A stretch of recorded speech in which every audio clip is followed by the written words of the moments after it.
Imaginez un pays qui laisse pourrir sa richesse.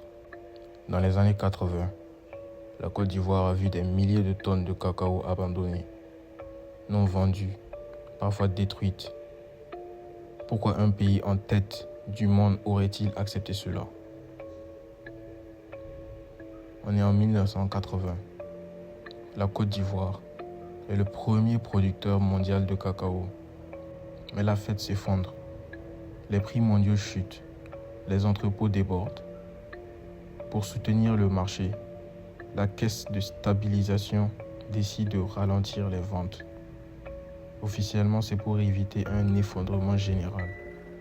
Officieusement, c'est pour protéger les marges des grands négociants de Londres et de New York. On parle de régulation exceptionnelle des stocks.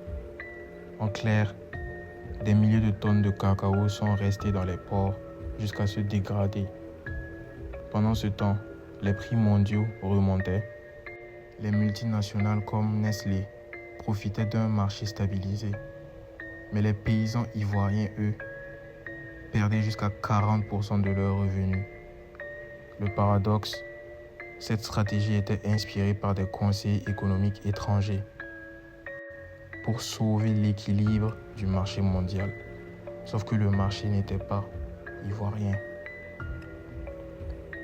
Ce n'était pas un accident, c'était un système colonial réinventé. Le cacao, l'or brun de l'Afrique, obéissait à une règle simple. Quand les Africains produisent trop, les prix chutent. Plutôt que d'imposer un prix plancher mondial, on a préféré réduire ou retarder les exportations africaines pour maintenir la rentabilité globale. Le résultat est que le cacao ivoirien s'abîmait dans des hangars, tandis que les usines de chocolat européennes tournaient à plein régime. Ce mécanisme a façonné une nouvelle dépendance, celle où la clarté, celle où la rareté est plus rentable que l'abondance. Et cette logique continue.